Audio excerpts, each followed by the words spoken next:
This morning, we're hearing from librarians who say they are tired of the fights, tired of the threats, and tired of the drug use they're seeing inside the city's public libraries. Now they're demanding help from the city. WHAS11's Taylor Woods spoke with librarians at a union rally Thursday where they urged Metro Council to take action. Ask me. What do we want?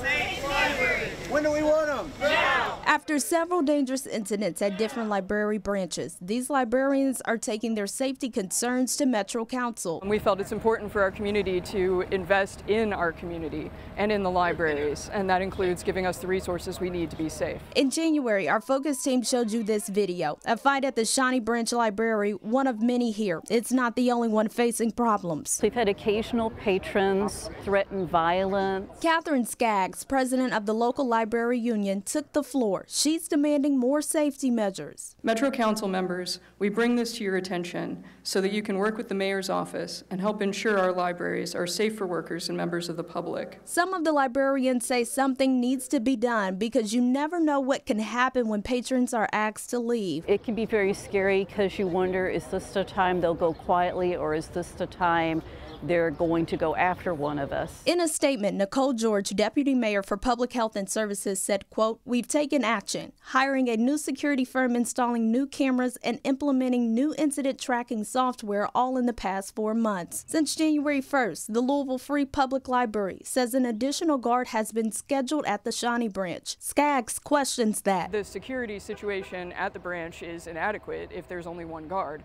There's a wide open upstairs and a downstairs and a parking lot around the outside of the branch. So it's impossible for one person to cover the entire thing. Council President Marcus Winkler says budget-related items like security cameras and other safety measures will be discussed soon. We're discussing the budget writ large. The library is part of that budget. We will have a specific hearing on the library, I think, in a couple of weeks. In the meantime, these librarians are handling more than just checking out books. Taylor Woods, WHAS 11 on your side. Shawnee Library staff are expected to meet with Deputy Mayor Nicole George and LMPD division leadership Monday. They're set to discuss ways to improve collaboration between the LMPD and Shawnee staff. If you want to see our full focus investigation into the library and the safety concerns we found there, you can visit our website, WHAS11.com. You can also download the free WHAS 11 app. A man was fatally stabbed in E-Town this morning. Police are investigating what led up to it. It happened around 6:30 yesterday on Melanie Lane near Westport Road in E-Town. Police say the victim was dead when they arrived. Police believe they've identified and contacted everyone involved in this case.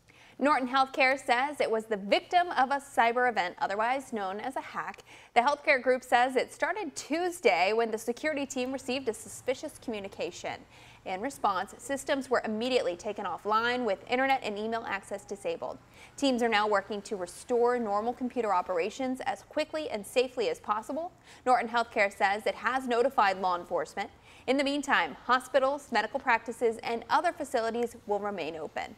Patients should arrive for appointments at regular times unless contacted by phone. JCPS just gave its first look at the new weapons detection system that we could see in local middle and high schools in the fall. Now, you're looking at a demonstration showing exactly how the system works. This was at Butler High School yesterday.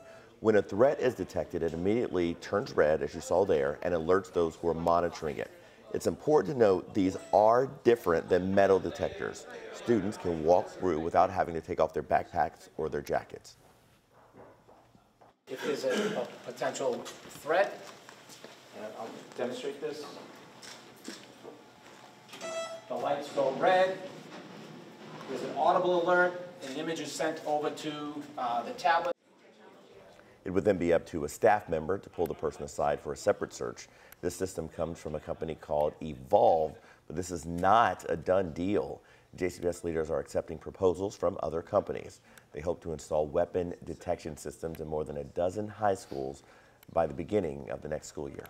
Right now, U of L is offering free tickets to the Yum Center for Monday night's Celebration of Life for Coach Denny Crum. The tickets are available on Ticketmaster and they're going quickly. There's one section blocked off for family and guests. Since interest is so high, U of L said it will continue to free up more tickets in new sections. You can head to WHAS11.com for a link to the tickets. The visitation and funeral services will be Monday from 11 to 2 at Southeast Christian Church on Blank Baker Parkway. The funeral will start at 2, also at Southeast Christian. The burial will be private.